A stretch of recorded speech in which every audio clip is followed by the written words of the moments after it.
So glad that you are here today with us. We began a series a couple of weeks ago, and we're looking at this idea of no fear. How do we grow our faith and not live as slaves to fear, as we were singing a few moments ago? And now that, for me, football season is over, we can really turn our attention to this. I say that as a lifelong Cowboy fan, and thank you for the many encouragements last week. Yes, I did know what happened there. So we will turn our attention, to more important things than that. But today we're going to talk about being focused on the finish line. And hopefully by the time we get through, that's going to make some sense. What are we talking about, and what difference does that make? But I want to start with a story that's going to help us just envision what it is that we are trying to understand today. And it's ironic that I would use the word envision, because it's a story of a girl who, when she was 9 years old, went blind. Her name is Marla Runyon. As she got older, she was a gifted runner, but as you can imagine, it's hard to run when you can't see where you are going. But that did not stop Marla Runyon. Here is a picture of her in her heyday. She is, by the way, the first person who is legally blind to run in the Olympics, which she did in the year 2000. And she won 6 national championships, and she finished in the top 5 in some of the nation's most famous marathons. And you might be, wondering and wanting to ask the same question that was asked to her by a reporter one day. How can you run toward a finish line that you can't see? And in that interview, she talked about how she works in the pack and she hears the noises of the other runners and their breathing. And, for winning, she just gets in front of the noise, which I thought, well, that's simple, right? Just get in front of the noise. But then she talked about this at the end. And I think this really sets us up for where we're going. How can you run toward a finish line you can't see? I can't see it, but I know it's there. And she continued to run to a finish line that to her was unseen, but every bit real. So why do we start with that? Because here's where we left off last week. The Apostle Paul was talking about how there are difficult things that happen in this world, but there's something bigger than that. And there are ways to endure and to overcome. And at the end of that section, he said, so we fix our eyes on what is, not on what is seen, but what is unseen. Since what is seen is temporary, but what is unseen is eternal. And we talked about how fix your eyes is a conscious choice, a decision to lock your eyes, to fix your gaze, to put your hopes and your attention in the direction of what is eternal, what is unseen. And then I think, my question would be, okay, Paul, what is that though? What exactly are we fixing our eyes on? What can we understand about what cannot be seen that comes across like a finish line that helps us here and now and gives us confidence for the way forward? And in addressing this, I think we're going to take a look at 2 of the big questions that people ask. They still ask it today, but people have been asking these questions for a long, long time. First one, what happens when I die? And what is on the other side of that? 1 minute after my body stops working here, then what? And then the second question that goes along with it, what is there to live for now? And if we have some confidence about what is to come, what difference does that make here and now? And that's what we find in this amazing, amazing passage. So let's jump in. So right after fix our eyes, here's the next thing that Paul says. For we know that if the earthly tent we live in is destroyed, we have a building from God, an eternal house in heaven, not built by human hands. What is he talking about? He's using metaphors, figures of speech. And when he talks about this earthly tent, he's talking about our physical bodies. And when you think about a tent, it's not a place you want to live long term, right? It's temporary. It's a little bit more fragile. It can, kind of erode over time. And he's talking about here and now, this is an earthly tent. It's temporary and it's fragile. And we kind of know where it all ends. We don't like to talk about death, but we know that it's a reality. It continues to be the second greatest fear of people in America is dying. You know what the greatest fear is? Public speaking. once again. And that led Jerry Seinfeld to say this: so at a funeral, the guy in the coffin is better off than the guy giving the eulogy. I don't know if that's true or not. But here's what the Apostle Paul is saying is, we live in this earthly tent. These bodies are fragile. And one day we know that they're not going to last forever. But do you notice the contrast with an eternal house? Right? So one is an earthly tent, here and now. The other is a house. And the contrast is between something fragile and something that is solid and strong. And it's not just earthly, it is eternal. That it is going to be forever and ever. And the contrast between these bodies as an earthly tent and an eternal house, his clear implication is that forever and ever, what kind of existence are we going to live? It is going to be one that is physical. Where the immaterial part of us, that spirit, soul, heart that we all know, we can't see it under a microscope, but the thing that makes you, you, and gives you some of the inclinations that you have, that when we die, that part is separated from our body. But one day, God is going to raise those bodies again. And then we're going to be in an eternal house. Resurrected bodies, spirit and soul reunited, but our forever and ever will be a physical existence. But it will not end the same way that it does here. It's an eternal house. So let me ask you this question. If you ever thought about heaven, do you look forward to heaven? There are a lot of people who in our day think this way, the time to have every experience that I want to have is here and now. And we refer, even to bucket list things, and that's fine. But let me tell you, based on what Paul's telling us here, this is not our only shot to have the greatest experience that we can have.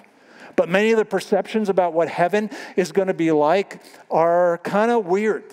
They talk about, floating on clouds and having this foggy, immaterial sort of existence. We're just kind of out there at the universe, and you think, man, how great can that be?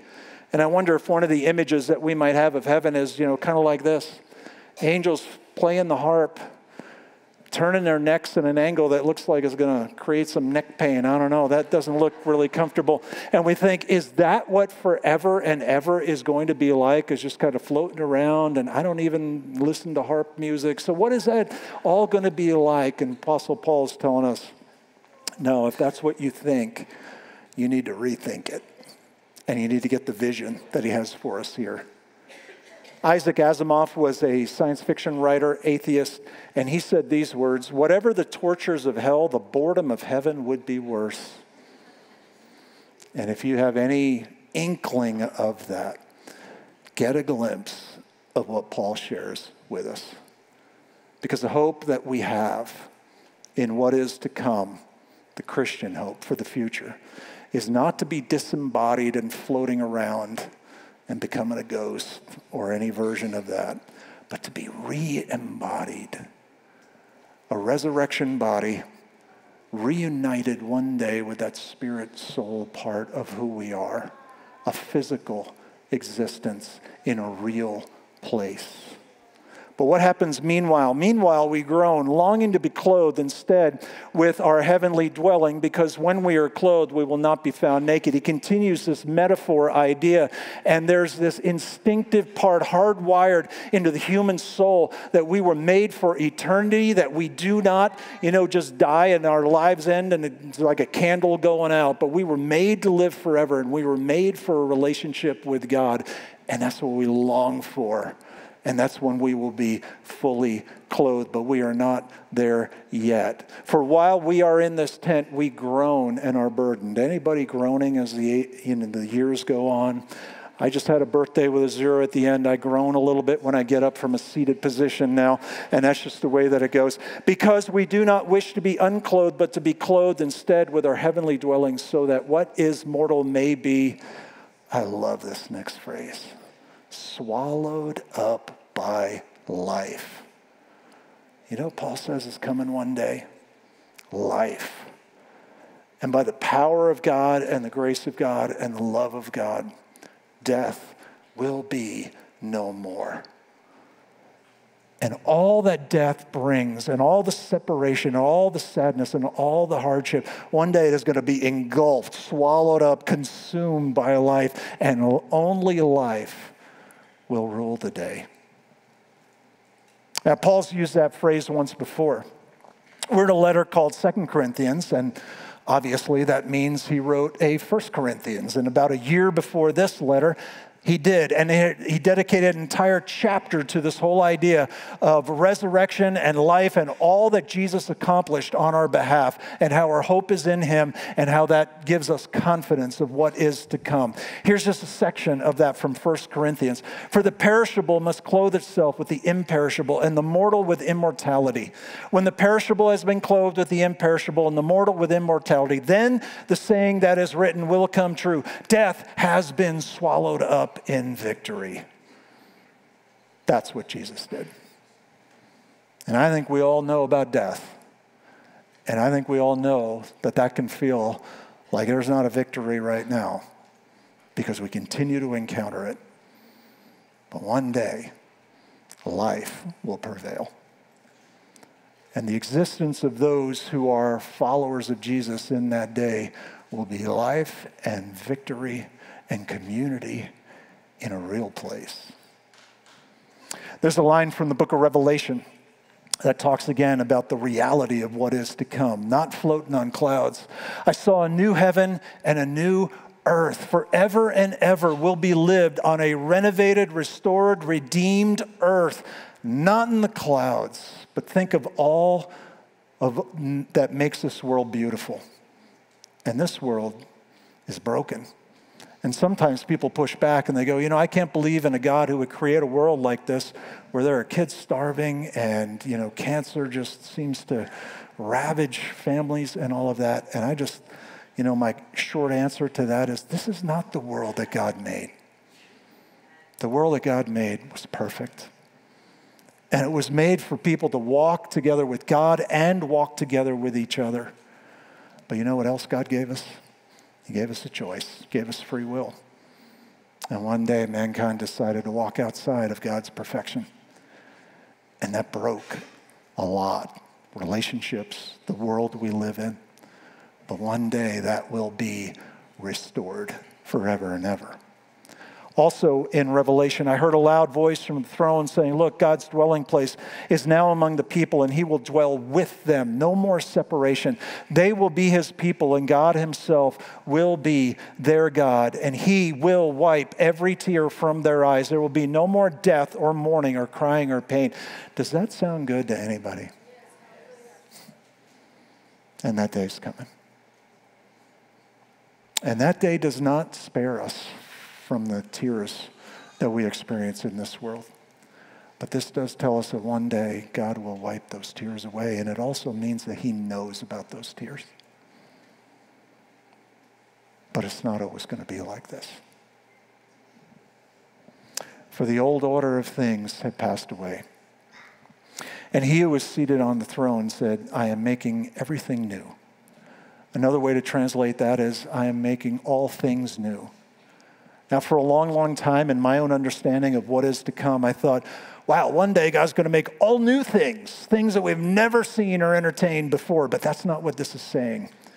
It's saying everything that is broken and polluted and run down will be renovated and restored and redeemed. Things like this are pictured in what is to come. A new earth, we saw that. Trees and rivers and animals and people. People living in community with each other. If you've lost a loved one, there's a reunion coming. And things will not always be the way that they are. Death will not always separate. One day it'll be swallowed up by life. Back to 2 Corinthians. Now the one who has fashioned us for this very purpose, for living together in eternity with God and others, is God, who has given us a Spirit as deposit, guaranteeing what is to come. What does that mean? In moments where you maybe have experienced just this overwhelming sense of love or community or sense of awe as you stood in this world, that's just a little preview of what is to come, where every moment will be that. Because everything that separates us from that will be removed. So what does all of that mean? Paul, if you're telling us that the end of life here is not the end, that we don't die, not in the sense, obviously, our physical bodies do, but that immaterial part of us goes on, and one day there's going to be this resurrection and this restoration between our bodies and our spirits. What does that mean here and now? What difference does it make that we can know that? I think here's one of the things. I can live through earth's uncertainty when I'm confident of heaven's reality. And I think it also means this, that what I believe about eternity will determine how I live today. Having that confidence, that assurance, that picture, that vision of the finish line and all that is beyond it influences and affects and changes the way that we live here and now. And if you go, well, how? How does it do that? That's where Paul goes next. He says, we can have less fear because no one and nothing can take away what God gives. Therefore, we are also confident and know that as long as we are at home in the body, we're away from the Lord. So if we're living life here and now in this earthly tent, we can have confidence. Why? Because we know how the story ends. We know where we're going. We know what God is going to do. And that gives confidence. And it allows us to live here in this world by faith and not by sight. To know there's a finish line. And I can't see it here and now, but I know it's there. And then he also says, here's that word again, confident. I say, and would prefer to be away from the body and at home with the Lord. You know what? There is going to be perfect, but here and now is good. It's great. It's fallen and it's broken, but life is good and the best is yet to come. That can lessen our fear. Another implication of this, we have more purpose, that what I do now matters eternally. That the things we do here and now matter. So we make it our goal to please Him, to please God, whether we are at home in the body or away from it. So whatever we do, we are trying to please God. For we must all appear before the judgment seat of Christ so that each of us may receive what is due to us for the things done while in the body, whether good or bad. Now, here's something I want to break down for us a little bit. Bible talks about judgment, and there's a couple judgment seats. One is called the Great White Throne Judgment. It's mentioned in the book of Revelation, and that is where, everybody stands before God, and heaven and hell, are the things that are just determined at that moment, and, that's what happens. One of two eternal destinies. But this one is different. This is a word that's a little bit different than the other, and it refers to something that is more of a reward for the things that are done in the body. What do you mean? In the Greek games, and if you're familiar with the Greeks back in ancient times, they loved competition and they had games. They invented the Olympics. And there was a judge, somebody who oversaw the event. And when an event was completed, the winner would go and stand before that judge. He sat on the bema seat. And the word here is the bema of Christ. And when they approached that judge on that seat, he would take a laurel wreath often and place it on the head of that contestant who won. It was like their reward. So what this means is that what we do here and now, that there's a reward that's coming, and we aren't told everything about that. Somebody asked this question at the first service, so are you saying that, we get to heaven because of the things that we do? Absolutely not. We're saved by grace, but we're rewarded for what we do. And does that create tears in heaven where, there are going to be people who got a lot of those laurel wreaths and some have hardly any? Here's what the book of Revelation pictures for us. One day, all of those rewards, you know what we are going to do with them? We're going to take those off and throw it at the feet of Jesus. It is more opportunity to honor God. And about tears. But we are told that there are things that we can do here and now that have an impact in eternity. And one day, there are those words that Jesus can speak, words that our hearts were made for. Well done, good and faithful servant. Well done. So more purpose. Since then, we know what it is to fear the Lord, and he's not afraid of God. This is the word fear that has this sense of awe and wonder and a little bit of terror. If you've ever maybe stood in front of the ocean or been on the top of one of these mountains or been at some awesome place and you just are overwhelmed by it all, that's what he's talking about. And because we know what it is to fear the Lord, we try to persuade others. Notice, he's not trying to win a culture war. He's trying to persuade others and pointing in the direction of the God who has come to our rescue and given us hope here and now and in what is to come. What we are is plain to God, and I hope it is also plain to your conscience. So it gives us more purpose. It also gives us deep motivation. Why? Because everybody matters to God. Everybody. Even the people who vote ridiculously because they don't vote like I do, yeah, them too, right? And about the people who do things that I think are crazy, yep, everybody matters to God. And it's easy to think, well, God loves me and my people, but he doesn't love them and those people. Look at what Paul says. For Christ's love compels us. This is a motivation word. It's what drives us. It's the engine inside of our hearts. Christ's love compels us because we are convinced that one died for how many? All. And therefore, all died. And he died for how many? All. That those who live should no longer live for themselves, but for him who died for them and was raised again. And so, what Jesus did, the gift of God to make a way for broken people separated from God to enter into a relationship with God. That gift is available. And Jesus has done everything necessary. But there's a point at which we got to take personal possession of that gift. We got to make it our own and recognize that that was for me and that Jesus did that for me. Jesus died for all. Jesus died for me.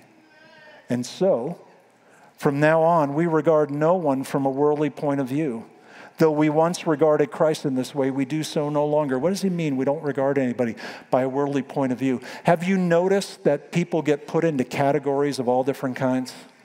Right now we got red states, blue states, Democrats, Republicans, progressives, conservatives, and we just put all these labels, and we live at a time especially where it seems like we're living on the extremes and there's no room in between, and if you're not on our extreme side, you must be on the other side, and we create all these categories, and there's so much animosity that goes in all directions. You know what Paul's saying? Let's not view the world and people in it that way. But let's view people through this lens that he's been talking about, that Jesus died for all, that gift is available. And so we don't put people in those kind of categories. We see people, and every single one of them matters to God. You will never lock eyes with someone who does not matter to God. So what does that mean? Finish line-oriented people unleash compassion on earth. What we know about there and then should make a huge difference here and now and should influence the way that we think, the way that we act, the things that we do. And, you know, I like history. I don't know if you do, but, you know, there's part of me that when I read things like that, I think, did the Corinthians, the people that Paul wrote this to, did they get it? Did they put this into practice? And I don't know about that generation, but a little bit later than that, there was a pastor of that church in Corinth. His name was Dionysius. About 170 AD, and he was pastoring in the middle of a time when there was a pandemic. Yeah, believe it or not, there was a time when there were pandemics in this world, and it was a crazy thing, and it was really hard and shut stuff down. But this one was really bad. And this is what he says during that time. Most of our brethren, these are followers of Jesus, showed love and loyalty in not sparing themselves while helping one another, tending to the sick with no thought of danger. There were people dying of a deadly virus, and many times their families abandoned them. People were just left out in the streets. And there were followers of Jesus who said, you can come into our house. We'll take care of you. And they did that. Why? Because they got it. gladly departing this life with them after becoming infected with their disease. Many who nursed others to health died themselves, thus transferring the death to themselves. What would lead people like that to do something like that?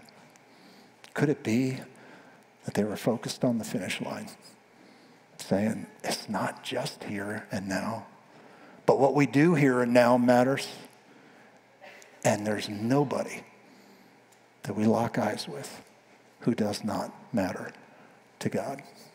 Finish line-oriented people unleash compassion on earth.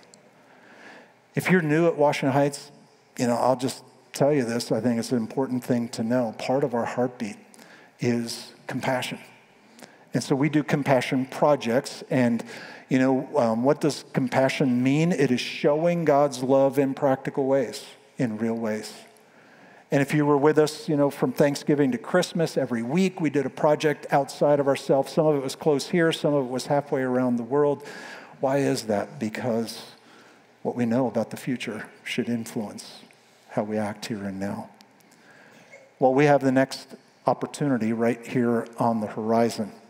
Let me show you the view out of my office door here not that long ago. Here's some boxes. And you might be familiar with boxes if you were here during the other season. Well, this is a little different. These are boxes for brothels.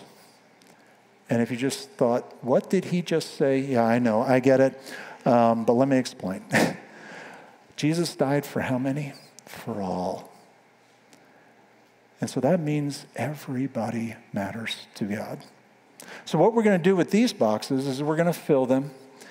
And they are going to be taken by a group of people, and they're going to drive the length of Route 80 through Nevada, from Wendover to Reno, and Reno back to Wendover, stopping at brothels, delivering these boxes. And what are we saying by delivering these boxes? You matter to God, and you matter to us. And it's just a practical expression of the love of God in a real way. Here's an image from the last time, and all of our group here, and the young lady with the red hat on was the recipient of one of those boxes who wanted to be photographed with the group that was delivering that. You've never locked eyes with somebody who does not matter to God. Let me give you a sense. These boxes now, they're available for you. And as you head out of the main entrance here, you can grab one of those.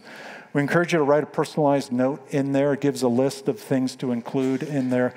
In the note, can I just encourage you, don't share the story of Rahab. We've had that in the past. And if you know anything about that, it's a little bit too obvious and everything. But just encourage somebody and say, you matter to God and you matter to me in your own words.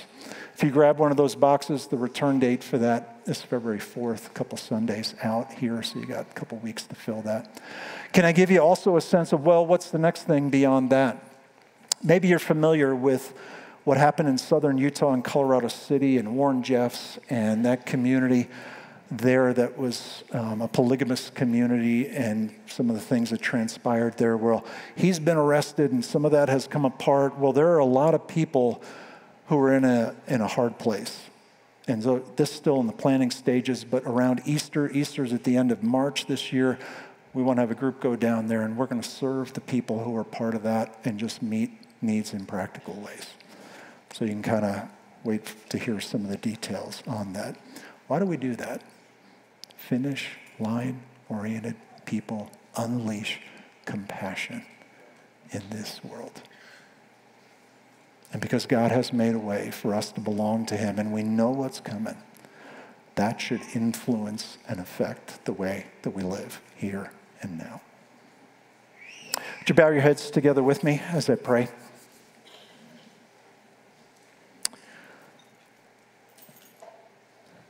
God, thank you for what you have revealed to us. That really is our hope and our confidence. And God, we can know that in this world there is nothing that can take away what you offer to us, and you have made a way. And with you we are safe. And one day we'll be with you forever. No separation. And thank you for all that we have to look forward to, but God, also thank you that the things that we do here and now, they make a difference, they matter. And so God, continue to show us how we can make it our goal, just as Paul said, to please you, not because we're earning our way into your favor, but because we're responding to the grace that we have been given. Thank you for your great love for us. And God, show us all what you have for us on this day, this week, this month, this year, and beyond. And may it only be to your honor and to your glory. So we pray in Jesus' name. Amen.